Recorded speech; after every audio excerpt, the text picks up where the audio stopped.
Señores, bienvenidos a otra entrega de Sondeo. Como siempre, es un programa de peso para un público que piensa.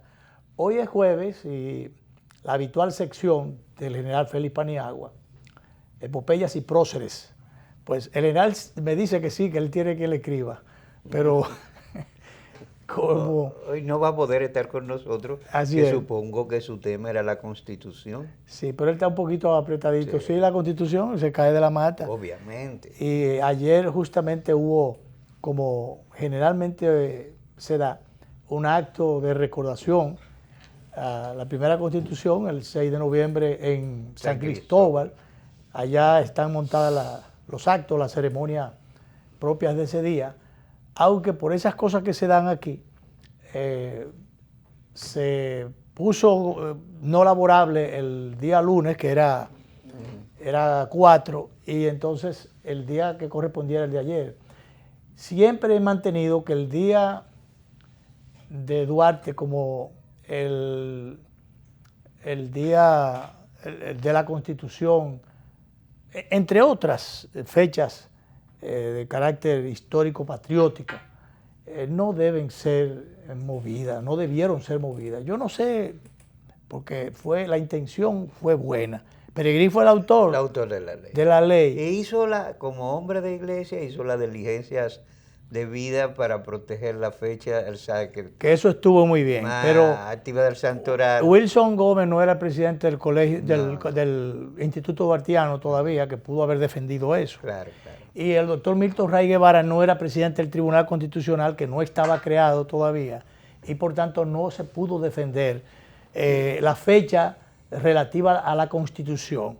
Y te digo, yo fui a todas las vistas públicas. Pero eso te pasó a ti también. No, porque yo estaba representando un sector comercial y Ese empresarial. es el problema de los del tenía Congreso. Una agenda precisa. Y estaba ahí todo el sector empresarial. Exacto. Todo. No se le ocurrió, porque ellos estaban pensando en cuarto. Hasta tú que estabas representando a los comerciantes. Yo llevé la agenda que imagínate. Entonces, ese es el problema de nuestro Congreso. Que tradicionalmente, que van sectores a defender intereses allí. Por eso es que tienen que ir para afuera todo y que haya realmente un nuevo Congreso. A mí me gusta la alianza que han estado propiciando algunas fuerzas políticas. Yo diría que las más sanas, porque hay muchísimas enfermas dentro de esta coyuntura político-electoral, tratando de, bueno, donde haya un candidato bueno, tú me apoyas aquí, y donde haya uno bueno allí, yo te apoyo allí, y entonces, bueno, de esa forma se pueden distribuir entre el PRM y la Fuerza del Pueblo, y menciono esas dos porque son en esta coyuntura las que no están en el poder, y las que deben una u otra o como sea, tienen que ir al poder, en el poder para que esto no se acabe de eso mismo. Sobre todo porque debe haber un Congreso. Cuando yo oigo a un congresista, caso del actual presidente de la Cámara de Diputados, diciendo que está esperando que el Ejecutivo le baje línea que le baje el Ejecutivo. Claro. Yo digo que son gente que no comprende no, eso es una barbaridad. El elevado papel que tiene esa instancia. Lo mejor que puede pasar en esta coyuntura política, al margen de cual que sea el resultado final, cual que sea, pero lo mejor que puede pasar es que tengamos un Congreso diverso, una diversidad de representación política allí, para que todas las decisiones que adopte ese Congreso sea el producto de un consenso, no de una concertación o de una negociación, sino de una puesta de acuerdo en las cosas que propendan al bien común, al bien del país, a resolver el fortalecimiento institucional que este país necesita, no a defender intereses allí. Entonces ya yo estoy convencido de que no puede haber ningún gobierno, ningún partido, ningún sector político que se alce con una mayoría para que después le aplique la fuerza mecánica o la estupidez mecánica o la grosería mecánica, se la aplique a los intereses nacionales, porque allí se va a defender intereses. Y amarramos esto aquí, amarramos esto allí, cuando tú vienes todo el mundo está amarrado. La institucionalidad está amarrada o en peligro. Y todo está amarrado porque los intereses se encargan los banqueros, y no los banqueros de verdad, sino los apostadores o los riferos o los que viven de los negocios de una forma u otra. Entonces no puede ser, no puede ser. Además, Luis, a propósito antes de que dialoguemos con nuestro invitado, tú viste, abro comillas, la comunidad jurídica fajada a silletazo y trompal. Trompada, rompiendo documentos, destruyendo mobiliario de su propia organización. Una cosa infortunada, ¿no? Sí, porque allí debió haber habido una limpieza hace mucho. Allí hay gente que han presidido eso, que son todos menos abogados. No. Que dan mucho y todavía siguen incidiendo. Oh, pero la primera trompada la tiró justamente el personaje. El susodicho personaje. Bueno, de todas maneras eso da pena, pena. Es penosa esa situación en un gremio profesional.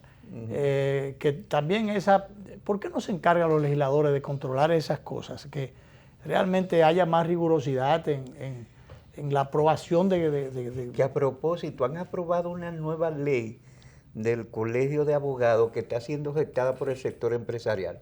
Y yo estoy de acuerdo con el sector empresarial, porque están poniendo unos impuestos que ese colegio acabaría manejando como 800 millones de pesos al año. Imagínate, con lo poco que tiene se están peleando. Habría que ponerle una funeraria cerca. Sí. Para enterrar a los muertos, leerle sí, los panegíricos. Oye, qué barbaridad. Pero bien, es el país que tenemos, el folclore que tenemos, y esas cosas tienen que ir cambiando. Algún día tiene esto que arreglarse, y de la única forma que se arregle es si realmente comenzamos a hacer esfuerzo por consolidar las instituciones, por realmente tener en cada una de ellas a la gente que realmente puede defender los intereses nacionales. Iba a decir que en el día de ayer el Tribunal Constitucional, a propósito del Día de la Constitución, como siempre, importantiza esa fecha, y no solamente de boca, sino con realizaciones, con hechos concretos. Y al final termina el reconocimiento, los recordatorios con una gala. Lo hizo ayer anoche en el Teatro Nacional, poniendo de manifiesto, recordando la gesta del 14 de junio de la invasión por Constanza del 59. La invasión, ¿no? La repatriación armada. Ay, sí. Sí, repatriación armada. Laxus mentalis. Sí. Pero bueno, así se decía. ¿Tú te acuerdas de que cuando le cayeron atrás de que aquellos ciudadanos que eran gavilleros? Sí. Eso era lo calificativo que le da. Bueno, pues realmente hubo una presentación, una significación en esa dirección, y después un reconocimiento al maestro Johnny Ventura. Un reconocimiento a su trayectoria en el arte, sus cualidades como ciudadano. Pero a mí me luce que de todas maneras, en el fondo, pudo haber sido también un reconocimiento a la entrega, a la dedicación, a su preocupación por los temas institucionales, para no decir por la Constitución de la República o la Constitución del país. Pero de todas maneras, un acto muy bonito. Yo fui, como es natural, me invitan a las cosas del Tribunal Constitucional, que ha hecho una labor extraordinaria. Suerte que tenemos un Tribunal Constitucional. Que por cierto, anoche estaba el magistrado Subero, a él lo invitan y él asiste, porque él se habrá dado cuenta en el tiempo que no era verdad que creando un Tribunal Constitucional en la justicia iba a haber un choque de trenes. Aquí hay que haber un choque de muchas cosas, pero de trenes en la justicia no, porque en la justicia hay que arreglar muchas cosas. En la parte constitucional la arregla el Tribunal Constitucional, o de aplicación o no correcta de la ley. Hay otros que tienen que hacer su papel, el Ministerio Público y el área de la judicatura tienen que hacer su trabajo para que no pasen las cosas que están pasando en San Pedro y en muchos otros sitios, donde a ciudadanos que han matado a sus parejas los condenan a 30 años y después hay bajaderos, hay arreglos para que estos ciudadanos... O imputados lo permiten salir a que termine la tarea de asesinar. Exacto, a una como hay un crimen inconcluso, entonces para que terminen, la tarea. Le dan unos arreglos de una oficina de abogados que deben ser clausuradas. Y presos todos esos abogados, lo que se averigua el caso, que no haya abogado que los pueda defender después. Una fiscal suspendida, yo no sé por qué no está cancelada ya, pues desde el primer caso que apareció y el componente que se descubrió, que ella estaba en combinación con una oficina de abogados para facilitar cosas, ubicar clientes, ubicar criminales con temas inconclusos para que terminaran. Para que concluyeran. Sus tareas. Entonces eso no puede ser. Ahí está presa. Lo único malo es que la tienen presa con parte de la gente que yo creo que en algún momento ya trancó. Entonces ahí, ahí tienen que garantizarle su integridad, porque esa es otra cosa. Eso no es recomendable. No es recomendable.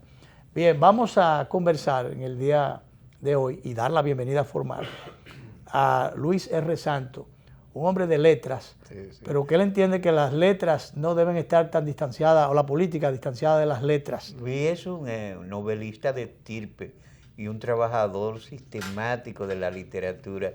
Es de esas extrañas criaturas que ha decidido dedicarse casi con pasión benedictina a la literatura.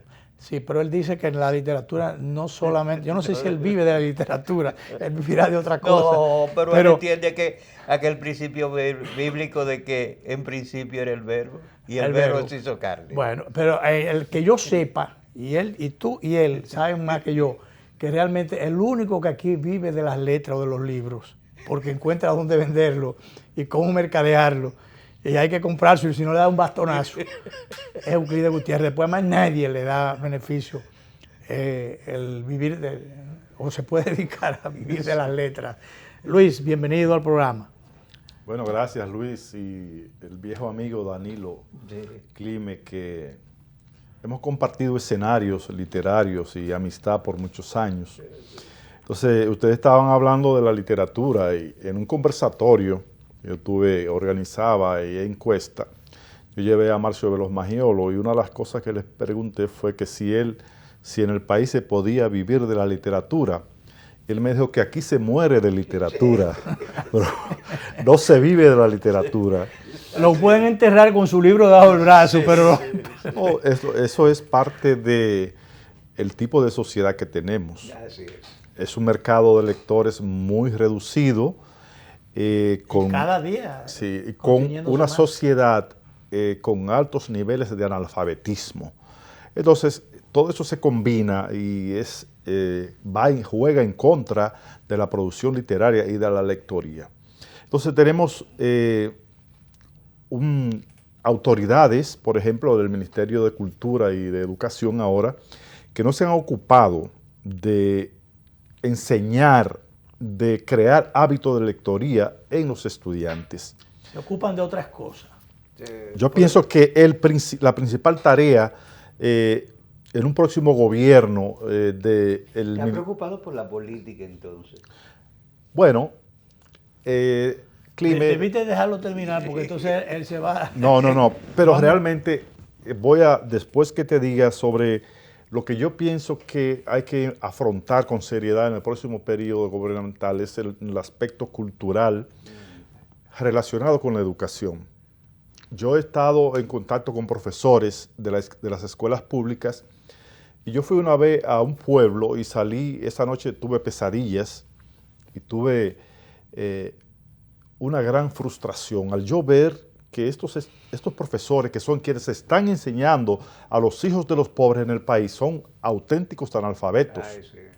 Tú le preguntas, mencióname 5 escritores dominicanos y comienzan a macujear, como se dice, para al final terminando mencionando a Juan Bosch, a Balaguer, a Manuel de Jesús Galván, y de ahí no te pasan. Yeah. Y después vuelvo, no, Pedro Mir, sí, pero es un desastre. Entonces yo pienso que hay que invertir recursos del 4% de la educación en mejorar la calidad de la educación en el aspecto lectorial. Yo he dicho en muchos escenarios... menos recursos de eso a comprar vehículos y llevarlos más a los... No, de eso vamos a hablar en un momento porque yo tengo aquí un reportaje que salió sobre uno de los principales asesores de Andrés Navarro, que incluso tiene el mismo director de prensa que tenía Andrés Navarro, Gonzalo Castillo tiene a Miguel Medina como su jefe de comunicaciones.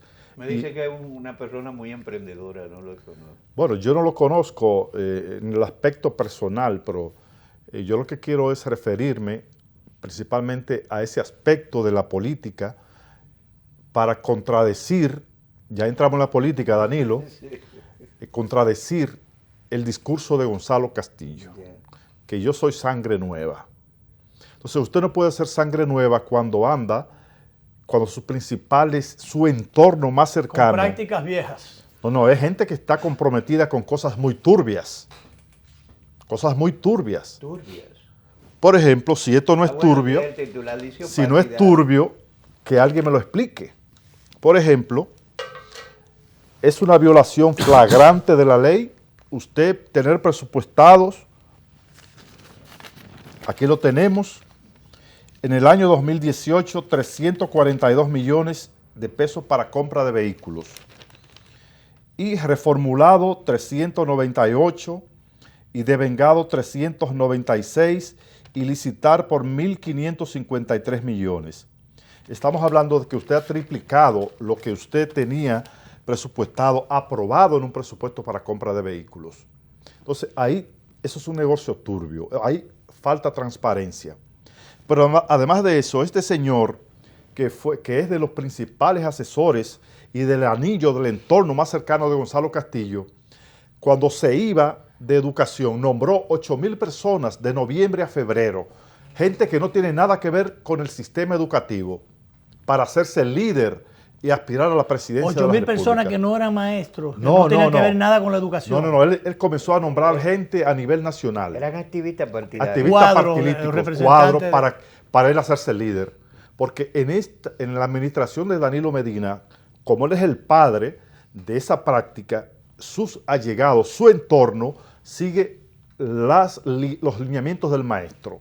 Todo el mundo quiere hacerse líder en base a los fondos públicos.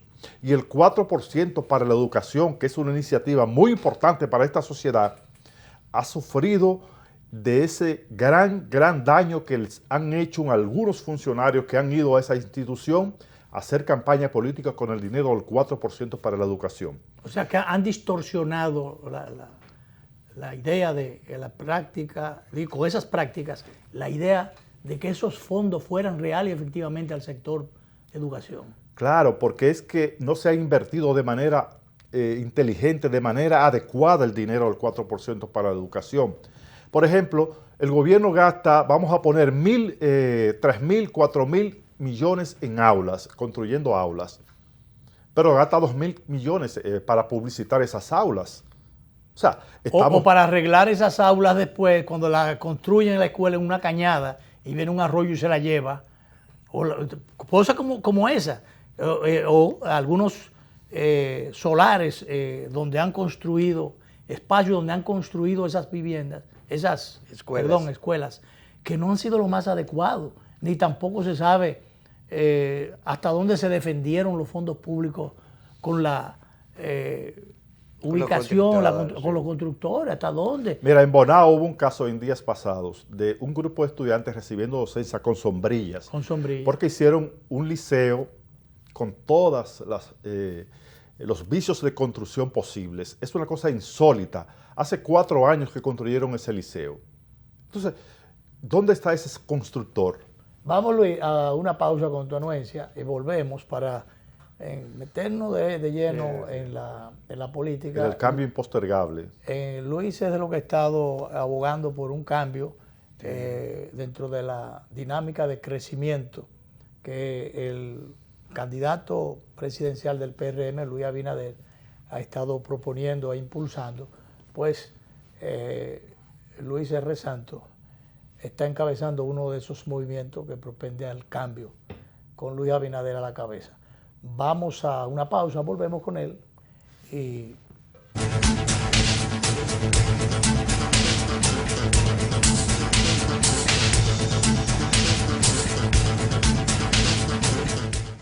Me encantó la experiencia. Hasta yo, que hago todo digital, quedé impresionado con las mesas interactivas, los cajeros automáticos touch y hasta vi una charla de tendencias tecnológicas en un video wall súper moderno.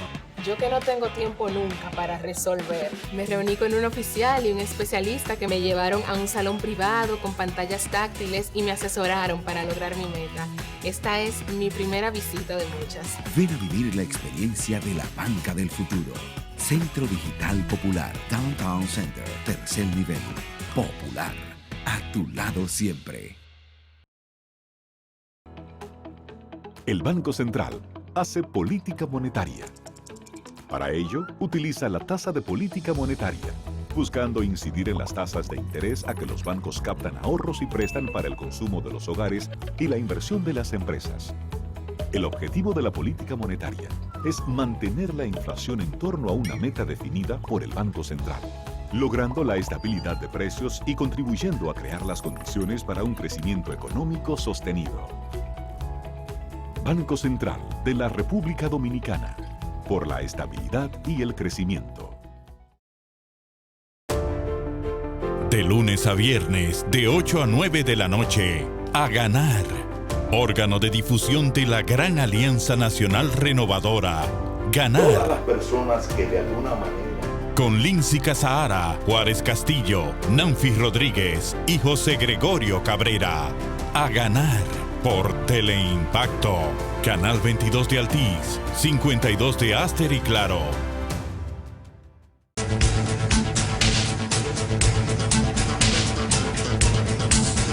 Bien, continuamos nuestra conversación esta tarde con el hombre de letras, Luis R. Santos. Lo digo porque realmente el que usted se distraiga leyendo un libro, escribiendo una obra y no le ponga atención a los temas fundamentales del país, ya esa es otra cosa. Hay gente que puede hacer una cosa y pensar en la otra y ocuparse también de esa otra. Claro.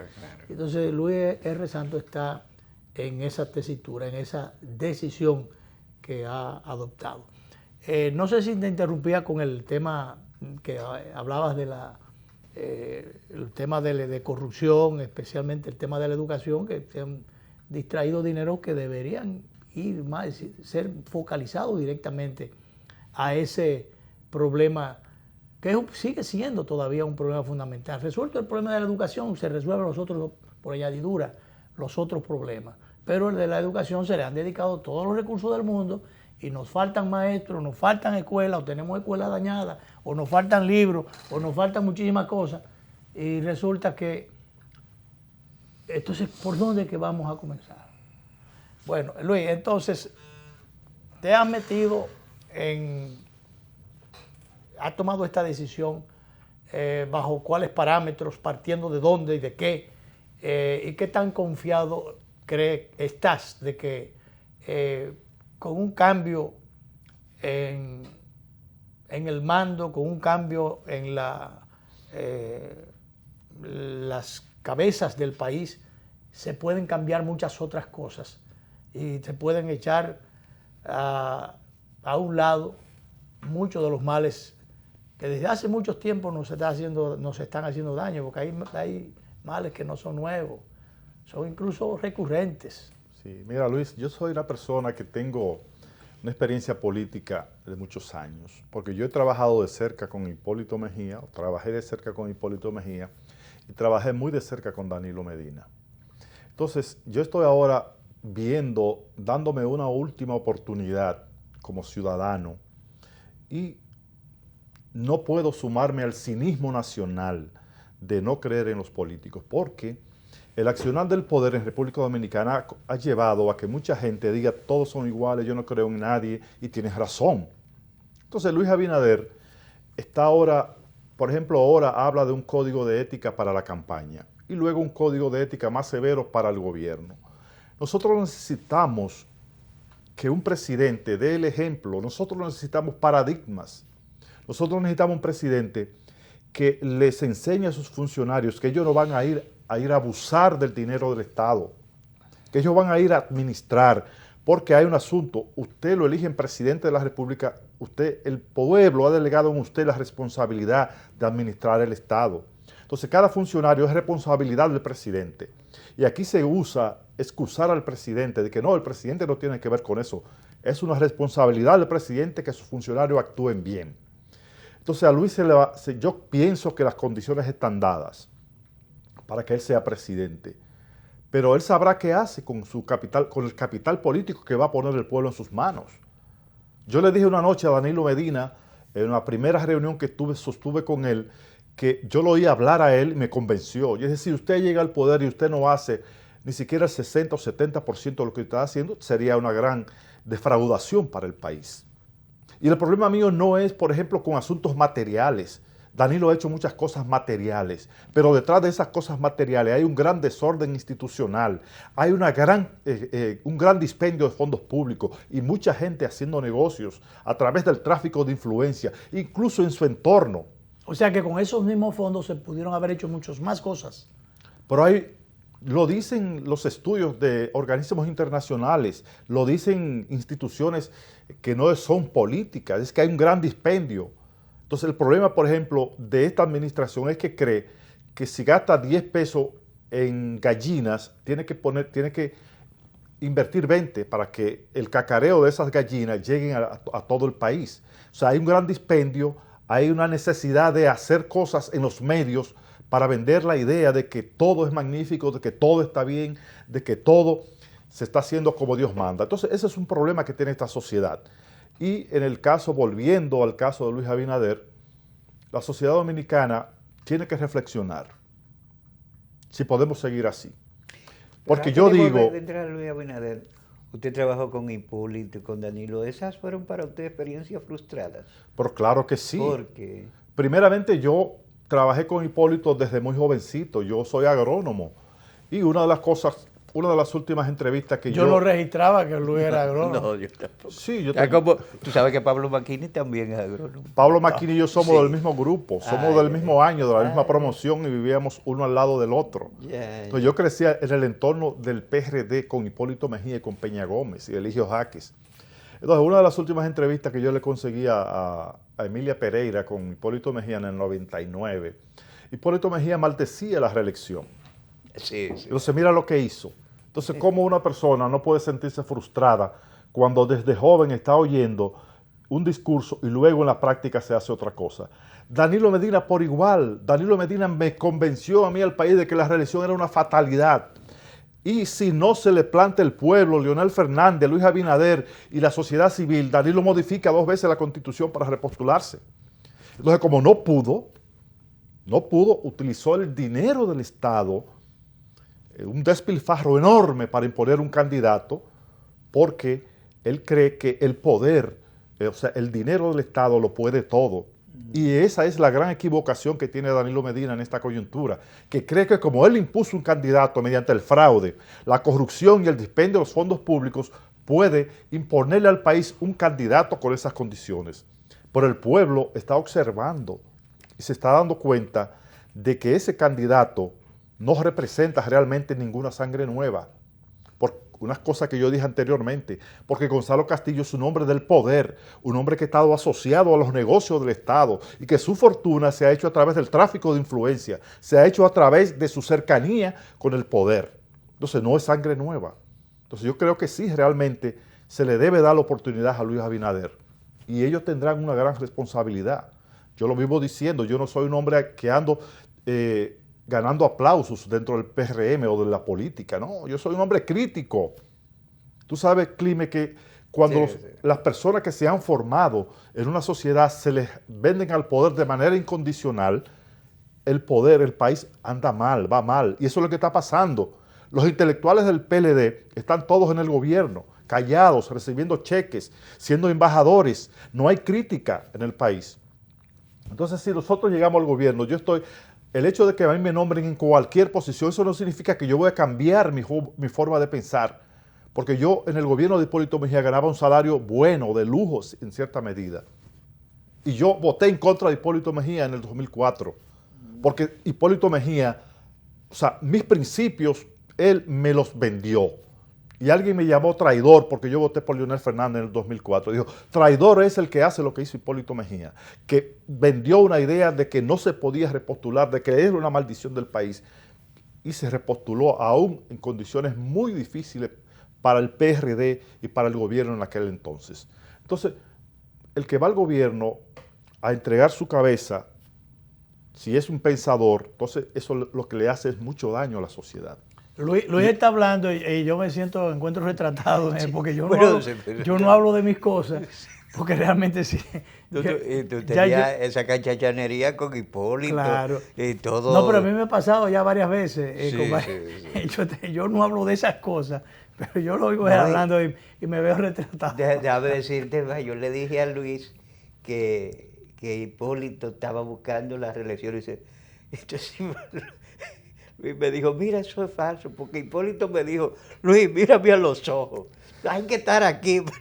Sí, de que yo estoy, mira, hay que estar en esto para uno saber lo que es esto. Yo quiero saber. Eso es recién llegado de España, el viaje que hizo a España, y entonces me decía, hay que estar en esto. Pero no, yo lo que voy a hacer un ente de moderación. Entonces yo juntando en mi casa a Toy de Can con el finado Pablo Mercedes, buscando la forma. Pablo era compadre 2 veces de Hipólito, pero no estaba de acuerdo con la reelección de Hipólito. No. Y entonces Eligio sí estaba en eso en ese momento. Entonces, bueno, yo buscando la forma de buscar un approach ahí, porque yo entendía que un agente de Hipólito debía ser vicepresidente de Atuey. No, pero de buenas a primeras sale que Hipólito es reeleccionista. Y entonces imagínate las frustraciones, todas esas. Sí. No, y muchas cosas más. Entonces, estamos viviendo ya un tiempo que yo le podría llamar a nivel político tiempos finales. Los políticos de este país, el poder político en este país cree que... El tiempo final no es porque el mundo se va a acabar. No, es porque este estado de situación... Finales de un modelo, ¿no? Este estado de situación no lo aguanta la sociedad dominicana, no lo aguanta. Bueno, ahí está la crisis en toda América Latina y es justamente por eso. Y aquí mira donde Bolivia la situación, Evo Morales... El continuismo. Sí. El continuismo, entonces... Y en Nicaragua. El poder político dominicano cree que esto es perpetuo, que aquí República Dominicana nunca va a reaccionar, que podemos seguir abusando los fondos públicos para el dominio político. Y eso no va a pasar nada de ahí nunca. Eso tiene que acabarse. Entonces Luis Abinader sabe que en los gobiernos de Danilo Medina llegó en el 2012 y la nómina pública la disparó inmediatamente en 3 años al doble. ¿Con qué finalidad? Con la finalidad del control político del PLD. Porque Danilo Medina desde un principio, desde la primera visita sorpresa que hizo, desde que se paró a orinar en un cuartel en Higüey en el 2013, en el 2012. Cuartel de la policía, todo desvencijado. Eso fue parte de la estrategia trazada por el célebre Joao Santana, que usted no puede negar que era un genio de la política. Es porque sigue trabajando desde la cárcel. Bueno, yo no sabía eso. Sí. No digo sus representantes aquí porque no lo ha... No, hay un hijo de él que está... Entonces, él tenía un plan desde un principio y ese plan fue usando como plataforma el Estado, usando como trampolín los recursos públicos, duplicando nómina y con un gran endeudamiento externo. ¿Para qué? Para conjurar el déficit de ese excesivo gasto público. Y yo te voy a decir un dato aquí. Días antes de la convención del día 6 de octubre, yo me reuní o hablé con una persona que trabaja en la provincia de Espaillá, que estaba apoyando a Gonzalo Castillo. Él me dijo, ¿tú sabes por qué nosotros vamos a ganar? Mira cuál es nuestra metodología. Yo tengo aquí en mi poder como 20 nominillas del partido, que esa gente tiene que ir a votar temprano. Tienen que garantizarme que van a ir a votar temprano. Nosotros le vamos a dar esto, le vamos a dar aquello, pero tienen que ir a votar temprano. Las nominillas. ¿Y cuál es el afán de votar temprano si después llevaron camiones a última hora cuando ya las urnas estaban cerradas? Después me dijo, los empleados públicos los tenemos ubicados a todos. Tienen que ir a votar temprano también. Entonces, y me dijo, nosotros tenemos, por ejemplo, en el campo mío en Ortega, Moca, que eso pertenece a la provincia de Espaillá, eso no es un campo, ya es un distrito municipal. Ahí hubo dinero del grupo del gobierno, que ahí fue una fiesta, eso fue un dispendio tremendo.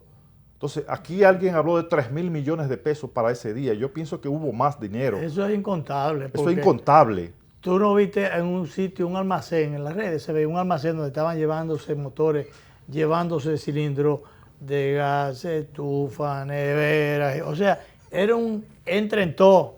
y salgan con lo que se puedan. Entonces, ¿de dónde sale ese dinero? Ese dinero sale de los bolsillos del pueblo dominicano. ¿Y quién contabilizó eso? ¿Y de qué?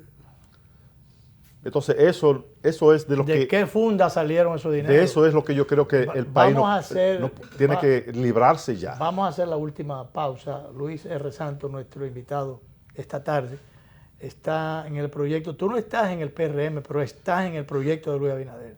Bueno, respóndeme cuando vengamos. Okay. Vamos a la pausa.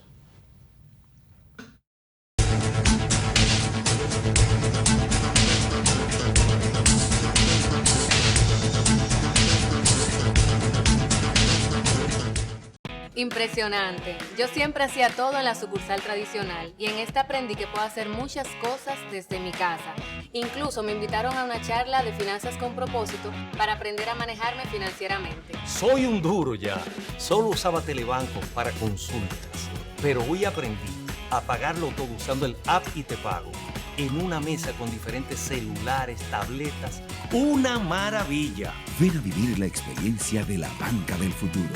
Centro Digital Popular, Downtown Center, tercer nivel. Popular, a tu lado siempre. Sabor a casa y a mis recuerdos, a tradiciones y colores de mi pueblo.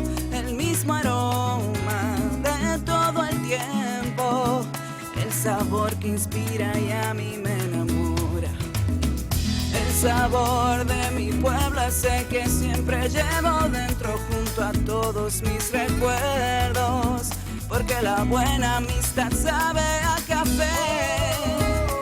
El aroma que inspira, el sabor de todo un pueblo que despierta con aroma, que inspira y enamora. El sabor de todo un pueblo que despierta con aroma, que inspira y enamora como el mejor café. Café Santo Domingo, sabor que empieza en el aroma. Tu café de siempre.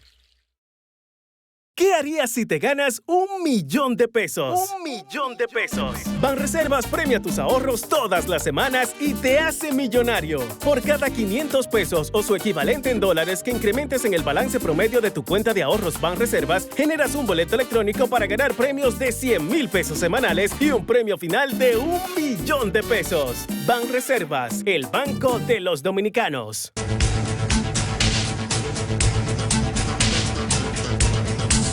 Bien, seguimos nuestra conversación esta tarde con el joven, todavía joven, intelectual. Sí. Gracias. Luis R. Santos. Claro. Y bueno, el día pasado te vi en la creación, hasta yo pasé por ahí, yo no podía, si usted me invitó, yo tenía que ir a acompañarlo. O la creación de un movimiento dentro de estos esfuerzos de crecimiento que tiene el Partido Revolucionario Moderno. Y Luis Abinader, pues Luis tiene tratando de incorporar nuevos paradigmas a este proyecto presidencial, pues Luis trata de aportar su cuota y en esos trotes lo vimos. ¿En qué consiste? ¿Cuál es tu visión con respecto al cambio? Y no cambiar por cambiar, sino qué tipo de cambio, que no sea un cambio al revés, la cosa coja para atrás. Sí. Mira, yo propugno por crear nuevos paradigmas en la sociedad dominicana desde el poder. Porque yo no creo en las palabras de los políticos. Yo estoy dándole un voto de confianza al candidato del PRM como mi último cartucho político, tal vez. Y, si se me permite, yo voy a hacer carrera política dentro del PRM. Pero mi discurso está orientado a cambiar la praxis política desde el gobierno. El cambio por el que yo propugno es un cambio donde podamos crear nuevos paradigmas. Los paradigmas no son más que referentes. Yo quiero un presidente que cuando él salga del poder, uno sienta que ha valido la pena haberle dado el apoyo. Nuevos paradigmas, nuevos referentes, porque los referentes viejos se nos han muerto, los buenos, y parece que no son los mejores los que quedan. Hay una crisis de credibilidad en toda América Latina. Claro. Y República Dominicana está obligada a cambiar. El poder político en República Dominicana está obligado a cambiar, porque realmente cuando, yo lo dije en el acto que tú estuviste, cuando la hija mía que tiene 16 años y medio me dice en una conversación conmigo que los políticos son unos ladrones, que son unos corruptos, que no son unos sinvergüenzas, que no sirven para nada, que lo único que quieren es enriquecerse desde el poder. ¿Qué te está diciendo a ti eso? Que esta sociedad está enferma, o sea, pero tiene también un problema. También se ha vendido, de ciertas tribunas se han vendido mucho eso, porque lo malo de eso es que meten a todo el mundo en el mismo saco. Eso es como con los comunicadores, que los periodistas son unos vagabundos y unos peseteros, y hay mucho de eso.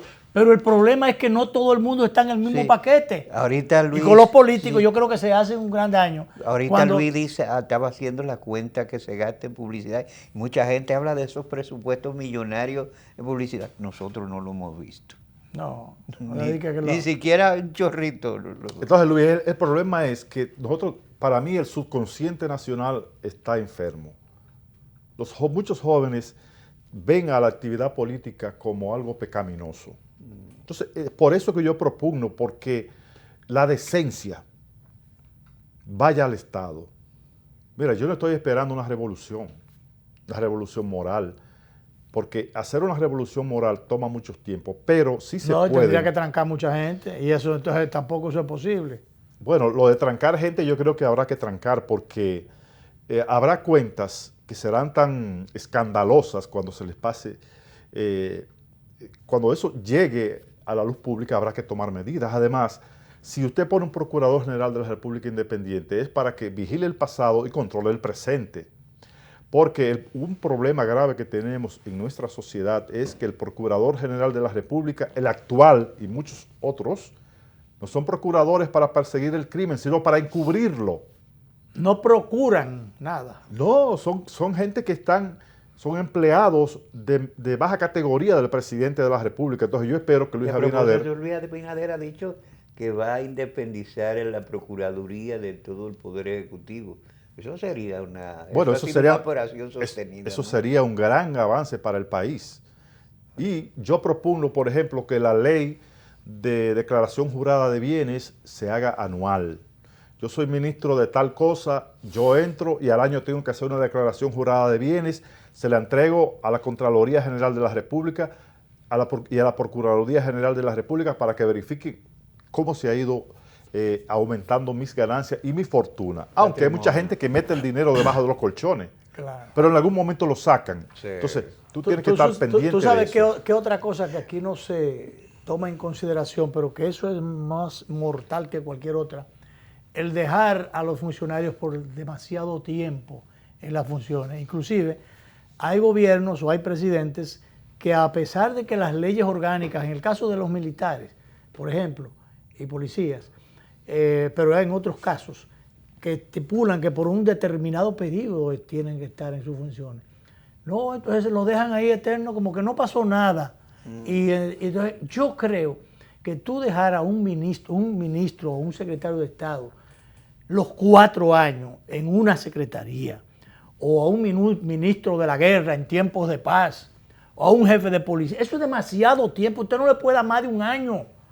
No di que porque que usted no va, el que llega nuevo va a aprender, es mejor que aprendan, a que aprendan tanto, que sepan demasiado. Que sepan demasiado y comiencen a hacer negocios desde adentro y tienen un superpoder que después nadie puede con ellos.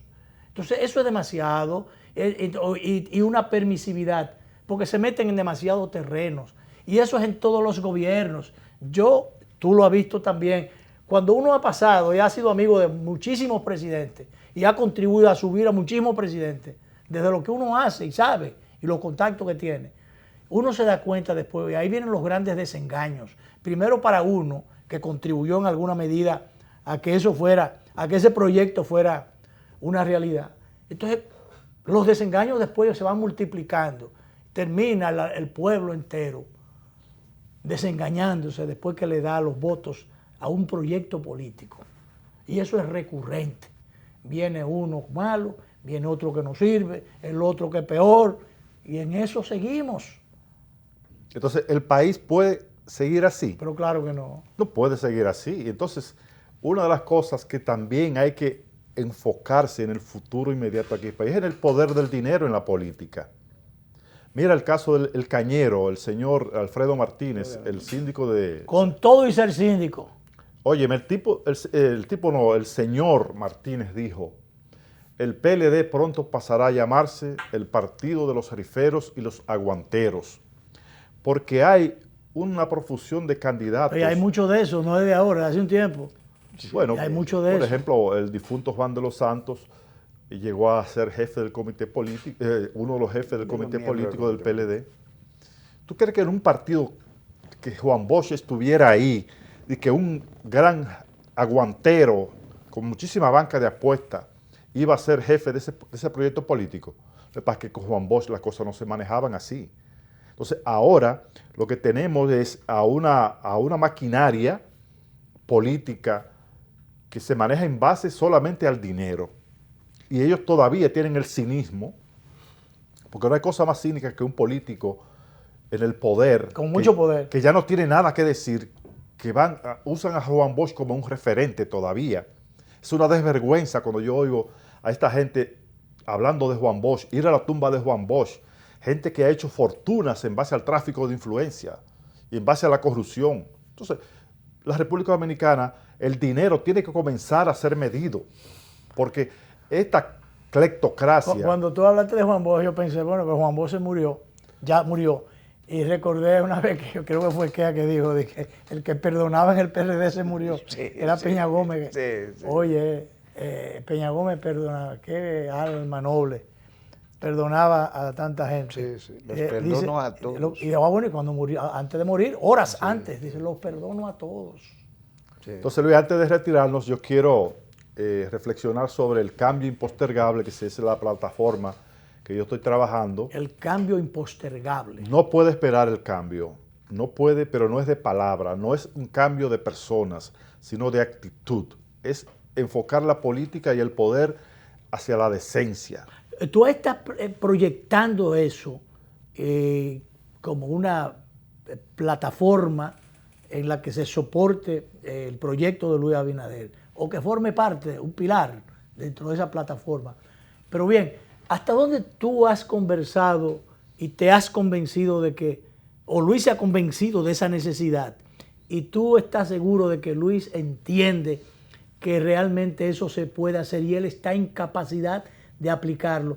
Te digo eso porque algunas de las cosas que le han criticado a Luis o le han atribuido, yo he sido en algún momento alguno de los críticos, y si no crítico, por lo menos le he recordado eso, que no ha tenido determinados puntos en su agenda, puntos que son fundamentales, que no deben quedar en la agenda nacional o en la agenda de un político que aspire o espere ser presidente. Por ejemplo, el tema migratorio. El tema migratorio, Luis Abinader estuvo dando de lado hasta cierto tiempo. Ahorita, cuando venía llegando aquí, Polín me enseñaba, Polín es para allá, me decía, mira, rico archivo. Mira, tiene en su archivo, entonces me sacó una ficha y dice, mira cómo Luis, por dónde anduvo el discurso de Luis Abinader. Digo que no tenía ese tema, por ejemplo, el tema migratorio. Cuando aquella famosa sentencia, que hay suerte que tenemos el Tribunal Constitucional y que tenemos aquella sentencia. Si no tuviéramos esto, ya Haití tuviera todo aquí adentro. Hubieran traído la media isla, lo hubieran metido en esta de este lado. Porque muchísimos críticos gratuitos que aparecieron en ese tiempo. Entonces, bueno, Luis Abinader decía que esa sentencia le iba a hacer un daño tremendo al país. Y entonces Polín me sacó ahorita la página y me decía, mira, entonces yo creo que él ha cambiado, ha morigerado eso o se ha dado cuenta. Creo que ahora quiere plantear una mediación. Yo creo que el problema es tan grande que yo creo que ya no acepta mediación. Es un problema terrible. Bueno, yo pienso que, por ejemplo, el tema migratorio es un tema donde hay muchos problemas, básicamente de gente que no entiende el fenómeno migratorio. Y tenemos el caso de Donald Trump. Donald Trump ha basado su campaña en contra de las migraciones. Y Donald Trump está en muy mala situación en Estados Unidos. Primero porque es una persona que no estaba preparado para ser presidente de los Estados Unidos. ¿No respeta nada? No. Donald Trump, yo siempre he dicho que Donald Trump quisiera ser Il Kim Jong, el dictador de Corea del Norte. pero él tiene una sociedad organizada con instituciones muy fuertes y a pesar de la manipulación y el populismo con que Donald Trump actúa, ahí la sociedad, el poder que representan las instituciones de Estados Unidos han servido de freno. Aquí, en el tema migratorio, hay realmente que es parte del problema nacional, parte del problema de la corrupción, de las debilidades institucionales, porque cuando tú tienes guardia haciendo negocio con los haitianos en la frontera, el presidente de la República a veces es poco lo que tiene que hacer, porque hay un entramado de corrupción en la frontera. Y yo estoy de acuerdo con que se controle la migración haitiana, que se organice la migración hacia el país. Pero para mí ese tema no es tan urgente como el de la moral. Sí, respecto a si Luis... Caemos en el tema migratorio por el contexto. Yo te planteaba, ¿hasta dónde tú te has convencido o lo has podido convencer a él? Mira, yo... Que realmente... Con Luis Abinader yo no me he reunido, ni me interesa reunirme. Si él me llama un día para hablar conmigo, yo hablo con él. Yo no soy de la gente que ando buscando en esta coyuntura que Luis Abinader gane para que me dé un carguito. Yo estoy comprometido con que este país cambie. Por supuesto que yo tengo amigos en el PRM y me han dado la bienvenida y me están apoyando en esta plataforma. Pero lo importante es que la gente entienda la necesidad de cambiar y que Luis está consciente, Abinader, Encarnación y Clime, Luis tiene que estar muy consciente de que a él no le van a dar una patente de corso para que siga haciendo lo que se está haciendo ahora. Él está obligado a cambiar. Él está obligado a cambiar no solamente funcionarios, sino la práctica de esos funcionarios. Entonces, las voces como yo, que son voces que alertan, que llaman la atención del poder, él tendrá que escucharlas, porque eso es lo que a él le conviene. Cuando hay gente que llega a un proyecto como el PRM que se vislumbra ganador, él lo que necesita es gente, voces críticas que sirvan de muro de contención a las apetencias de muchos políticos que están en el entorno suyo, porque esa es la política dominicana, esa es la tradición. Cuando tú das ganador a Luis Abinader, ¿qué cosas crees que han cambiado favorablemente en función de lo que había hasta hace poco? El 6 de octubre se decidió el futuro de la política dominicana. Cambió el panorama político cuando Danilo Medina trató de imponer y logró imponer un candidato por encima de la lógica. Porque si el PLD lleva a Leonel Fernández con un partido unificado, con esa maquinaria electoral aceitada, era muy difícil que la oposición ganara. Yo no digo que no fuera posible. Pero si finalmente, pero ahora la coyuntura... Finalmente, y si se ve a Leonel como víctima y que su obligatoriedad de fundar otra organización política, irse a otra plataforma política para llevar su proyecto, eso lo acepta la población, lo ve la población como una forma de victimizar a Leonel y le da, aquí las víctimas generalmente son respaldadas por la población. Entonces, ¿no pudiera también darse ese fenómeno? Yo no entiendo realmente, yo creo que Leonel Fernández oscilará de 15 a 20% de los votos, porque el problema de Leonel Fernández es que los votos que vas a obtener Gonzalo Castillo son los votos de la gente que tiene miedo, que son gente que tienen un empleíto, que tienen tarjeta Solidaridad, que tienen... Y Leonel tiene la ventaja... No, pero esa gente puede asustar más, entonces si viene Luis Abinader y el PRM, porque si la gente del PRD, del PLD sabe que si Leonel es el candidato, digo el presidente, no lo van a quitar de ahí. Yo pienso que la coyuntura actual favorece por todos los escenarios a Luis Abinader. Si en caso de que sea Leonel el segundo y Luis el primero, pues yo creo que es indiscutible la supremacía en los números de Luis Abinader. Todas las encuestas lo dicen, la calle lo está diciendo. Entonces, si en caso de que Leonel supere a Gonzalo Castillo, ya ese es otro escenario que sería incluso imprevisible. Los danilistas van a votar por Luis, entonces ¿de qué para qué? Pero yo no sé si se asustarán. Eso es un escenario que sería muy interesante. Bueno, Luis, se nos acaba el tiempo, pero antes de las elecciones tenemos que venir por aquí otra vez. Claro, además quiero que hablemos un poco más de literatura y de cultura, porque no solamente de política debe vivir una sociedad. Así es. Gracias a Luis R. Santos, que ha estado con nosotros compartiendo este tiempo esta tarde. Vamos a repetir esta conversación, como siempre, a las 11:30 de la noche por los canales 22 y 52 de Teleimpacto. Ahora nos vamos, mañana nos vemos.